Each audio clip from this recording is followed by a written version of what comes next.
Hitman is a game best known, at least on my channel, as a game that allows you to orchestrate hilariously tragic scenarios that always result in an absolute carnival of pain for everyone involved. But what if in some alternate universe, Agent 47 had a semi-life-changing experience that made him turn away from a life of killing people and to a life of making other people kill other people for him? Or of them just accidentally offing themselves? Is it possible to beat Hitman 2016 in its entirety without ever killing anyone? Well, keep watching to find out. But before we get started, I'd like to establish the rules of this Kill Nobody challenge, and they are as follows. The loadout on every single mission will be the same. A poorly chosen disguise, no gun, 100 coins, 100 skeletal finger bones, and 100 bananas. Agent 47 is not allowed to directly kill anybody in any way, but setting up accidents and disabling safeguards such as loosening a gas canister or puncturing an oil drum is acceptable,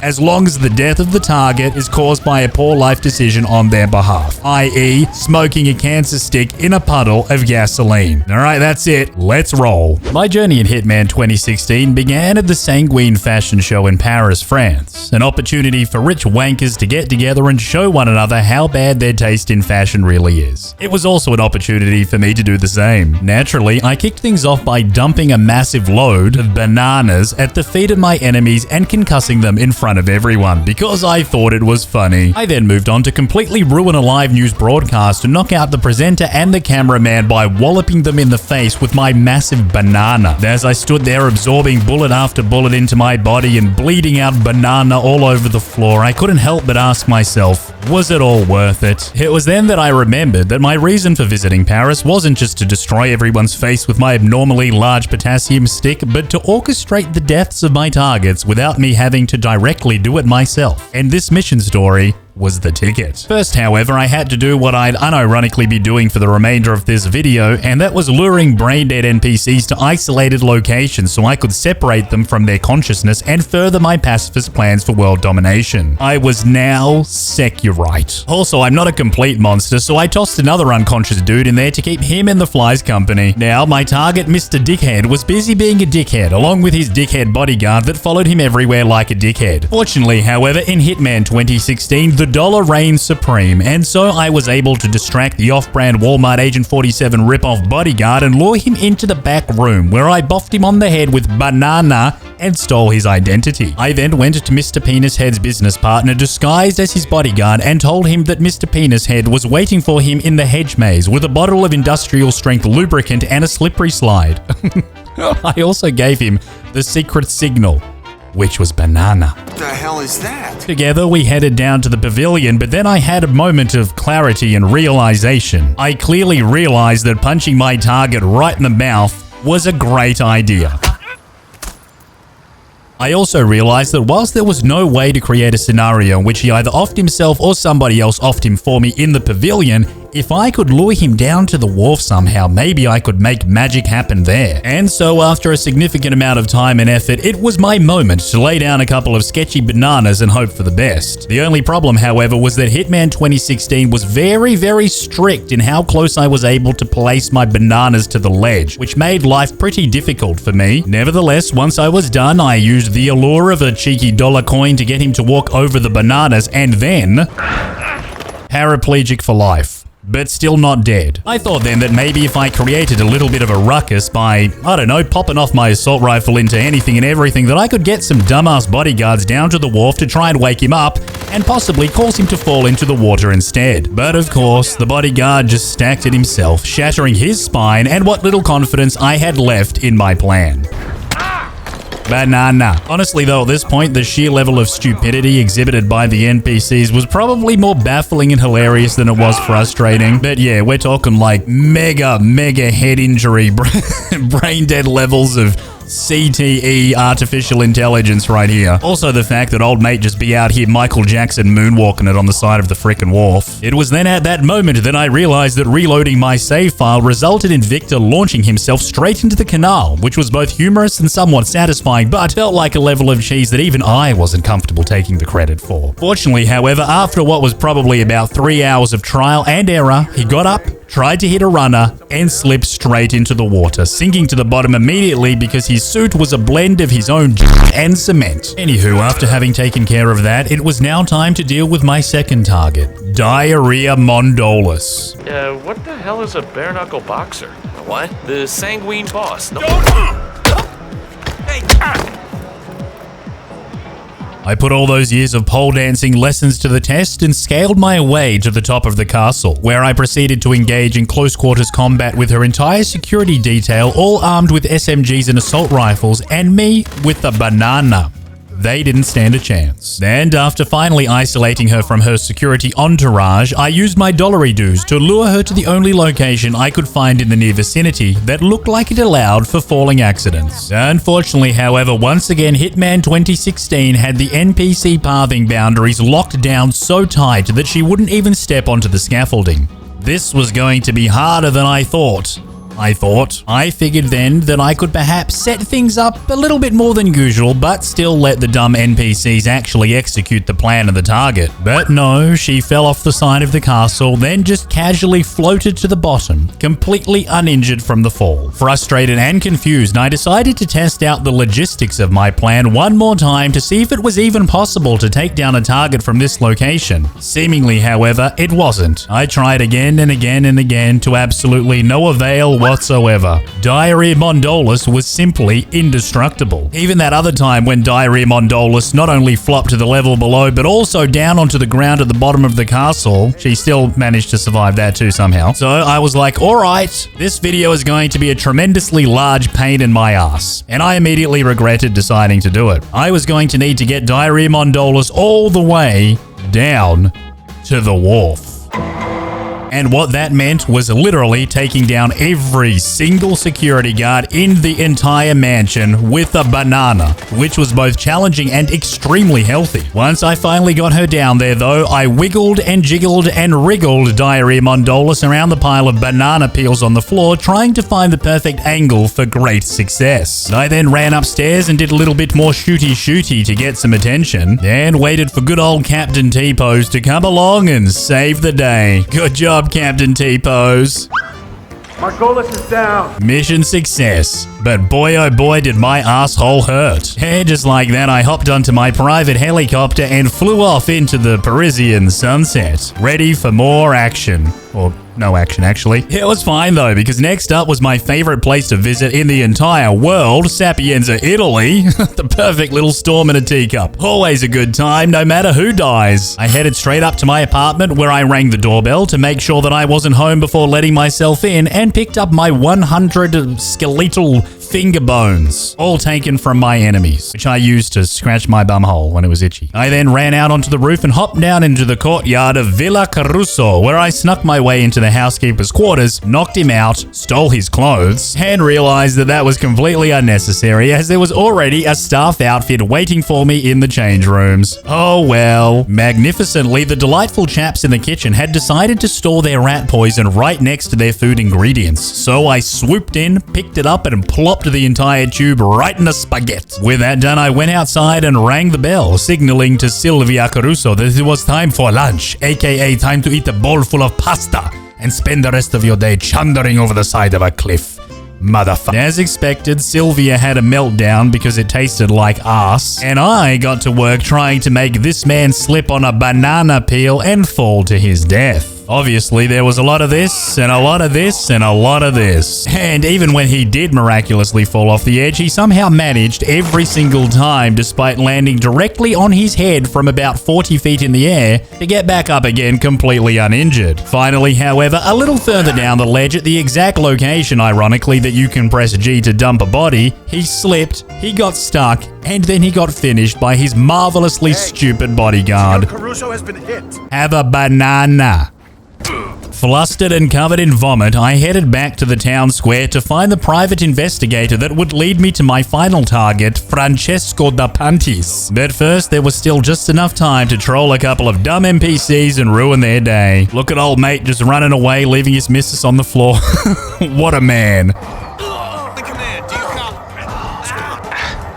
Anyway, after finding the detective, I banged him in the head with my big yellow ding-dong and took his clothes, becoming the ultimate detective myself. I then proceeded to make my way downtown to the wharf to meet the punties, but once again I decided that I had just enough time for a little bit of good old-fashioned Mario Kart. Once again, old mate proving to the world why he is the ultimate man. Anyway, once the punties and her security entourage arrived at the wharf, I knew exactly what I needed to do, and that was drop my coins all over the floor. Sir, I think... Wait a minute. Then I enticed the panties to the edge of the wharf with a $1 coin and proceeded to lay down a whole bunch of banana peels at her feet. Then...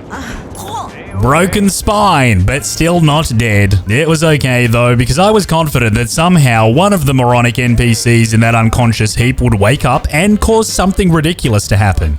So, I just kept my distance and waited, patiently. And then...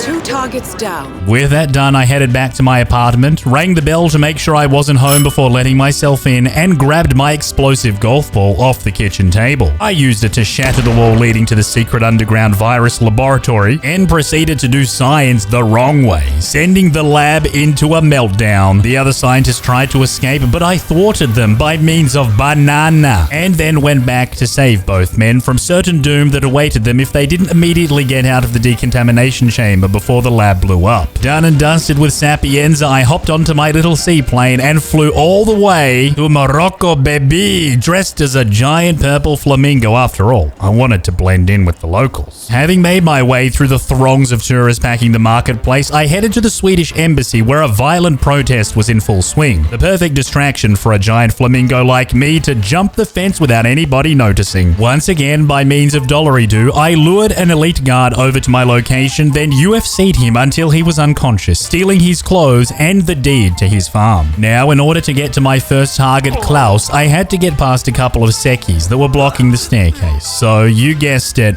banana. Much to my delight, as soon as I got inside, I realized that Klaus was an easy man to find. He just seemed to walk around the embassy all day doing nothing. The problem, however, was that there was no way for me to encourage this guy to off himself, so I just put a bunch of bananas on the floor because I didn't know what else to do. What I didn't realize, though, was that after stacking it, Klaus went into a panicked frenzy and fled the embassy through the underground escape tunnels, which finally brought him to a rendezvous point surrounded by armed guards close to the abandoned high school where my other target was hanging out. Naturally, the only thing that made sense was to just banana everyone and hope for the best. And let me tell you, there were a good 30 plus guys there that got the banana in the face. It was exhausting, but in the end, I got the job done. Down at the nearby abandoned high school, there was also a formidable number of guards that I needed to deal with if I was going to put my master plan into action, which I haven't yet revealed to you, but believe me, it's on brand. And then after having completely disarmed the abandoned school's external threat, I shot a couple of 3-point bananas because I could. I then headed back to the rendezvous point where I collected my unconscious target and dragged him all the way back to the high school where my other target was currently chilling. I then dealt with whoever was standing between me and my other target's office by luring them around a corner with a cheeky dollar coin and choking them unconscious. And probably a little bit past unconscious to the point of like permanent brain damage, but not dead. So it was okay. Oh yes, and then I made a quick trip back to the marketplace to grab a propane tank. The reason for this was that I figured that if I placed this propane tank in the right place, I could essentially extend the blast radius of the ginormous red gas canister to behind the big green crate. This was important because I took my unconscious target behind the big green crate and left him there. I then loosened the valve on the ginormous gas canister and turned off old mate's little gas lamp, which he didn't like. As soon as he got back to his office, he for some reason turned on his little lamp in the middle of the day, and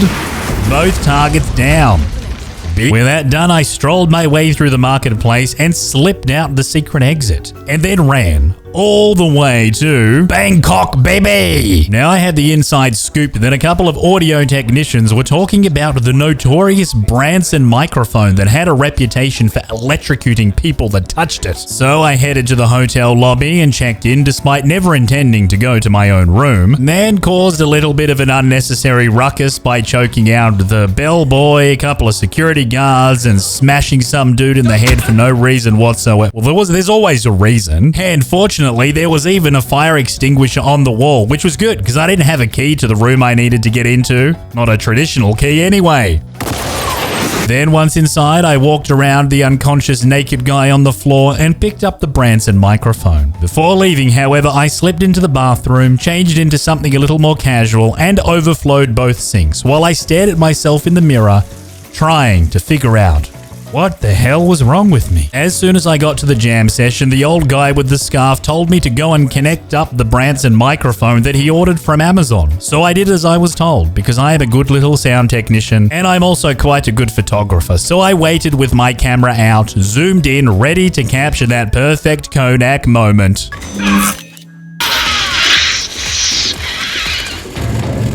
With target number 1 down, the only one left was Mr. Ken. Apparently, if I could fix the tuk-tuk out the back, Ken was going to buy it. So I went and grabbed myself a wrench and got mechanical. Thinking that he repaired it himself by doing absolutely nothing, the brain-dead gardener rushed off to tell Ken the good news and to try and sell him his tuk-tuk for $47 million dues. To celebrate, I punctured the nearby gas canister and I ruptured the gas tank of the nearby motorbike. Now, I had pretty high hopes for the fireworks. That is to say, I thought that they would be great, but they were mediocre at best. Then, with Thailand swiftly in the bag, the only thing left to do was to sail to my next destination, which I did by boat all the way there. Yep, Bangkok to Colorado, aka Kill Nobody Challenge Hell. Now, dear darling people at home, if you're watching this and say, hey, I'd like to try completing this mission without ever killing anybody, then let me tell you what you're going to need. Several hours and an abundance of coins and bananas. The gist of it, though, is like every other mission, to sneak around and smack everyone in the head with a ginormous banana whilst doing your best not to get seen or shot. What I knew going in, though, was that there was one NPC who loved sucking down the cancer sticks next to highly flammable objects like gas canisters or barrels of petrol. And if I could find a way to get all of my targets back here without him noticing and then get him to stand close enough to one of those explosive items while sparking up, I might just be able to pull off the impossible. After all, killing 4 targets is no easy feat. Nevertheless, with a whole bunch of patience, I was able to pull apart Colorado's elite militia 1 NPC at a time.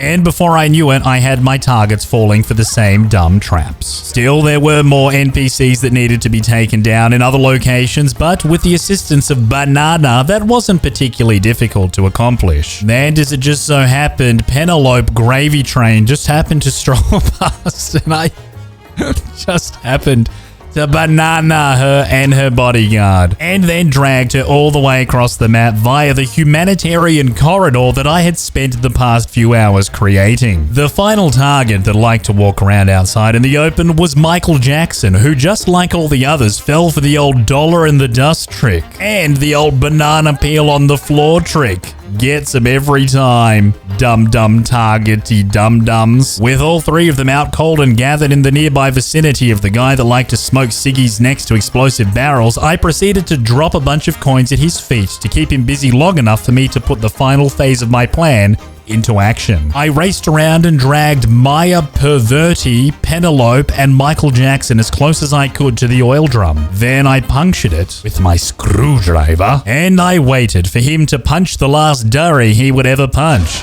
Great success! Though admittedly the smell of 4 burning bodies within 1 meter of my location was quite stinky. Now, I still had Sean Rose to take care of, but there was a more interesting way to take him down that required even less background work on my behalf. You see, if I could trigger his OCD enough, he'd run out here to, just like the other fool, suck down a ciggy of doom, and soon realize that smoking kills. Especially if you just so happen to do it next to a visibly ruptured propane tank. And so I headed into the house and proceeded to trigger Sean's OCD by playing with the clock's hands and by messing up his little pencils on his desk. Triggered hard and in a blind rage, he obviously didn't see or smell the ginormous cloud of propane that he was standing in when he went to light his ciggy. That's his fault though. Not mine. See you later, Colorado. You won't be missed. And hello, Hokkaido, my favorite place to attempt the Kill Nobody challenge because this map was practically made for it. I knew I was going to be done in a jiffy, and so I enthusiastically launched myself out of bed straight onto the balcony and proceeded to shimmy my way across the 500-foot drop below to the adjoining apartment where I bashed a cowboy, stole his cigarettes, and summoned a couple of doctors. And now a doctor myself, I made my way into the resort with a new level of clarity unlike anything I'd experienced during the entire 10 hours this video took to record. I knew where to go and exactly what I needed to do. I went out into the bitter cold to find myself a screwdriver, as I knew I was going to need it if I wanted my plan to work. And then headed into the sushi restaurant where I hopped the fence and replaced the lovely Japanese lady's durries with the fresh packet that I stole from the unconscious cowboy. Huh? Could it be? Yes, thank the spirits. Now to find a good place to light up these babies. This is going to be good. Having already punctured the oil drum earlier, all I needed to do was stand by and patiently wait for my target to foolishly stand in a deep puddle of gasoline, spark up a ciggy, and then toss the burning butt into the petrol on the floor. If you exhibit this level of negligence, then you probably deserve to die. Before leaving though, I did give her a banana for her troubles. I then went on to perform another death-defying feat to shimmy my way across to the now lovely dead Japanese lady's apartment to steal her USB dingle-dongle that contained the list of people that my other target had killed in his younger years, and I prepared to put it to bad use. In order to do that, I sneakily snuck my way to the secret alcove on the underside of the Gamma Medical Research Center just in time to catch up with the helicopter pilot / drug smuggler and quickly smuggled his identity as my own. Then, whilst enjoying a good old rough and aggressive frisking, the head surgeon came outside to ask me for some drugs. So I took him back to my secret drug stash and told him to take all of it. Meanwhile, I slipped upstairs and bananaed a surgeon and his bodyguard so I could take his outfit and enter the operating theater without any unwanted attention from the security guards downstairs. I then quickly ran in and uploaded the kill list to the head surgeon's personal computer and excitedly waited for the fallout. I love drama. Completely off his head on drugs and shattered by the realization that the man he was attempting to save had murdered his father all those years ago, he completely lost his shit. And well, this happened. Screw FDA approval right here, right now. Eric Sodas is going to pay. Seriously right, you bastard. This is for my father. And that right there is how you beat Hitman 2016 without ever killing anybody. Thanks for watching, and make sure you watch my Hitman 2 and Hitman 3 Kill Nobody challenge videos that can be found below in the comments and the description. Laters!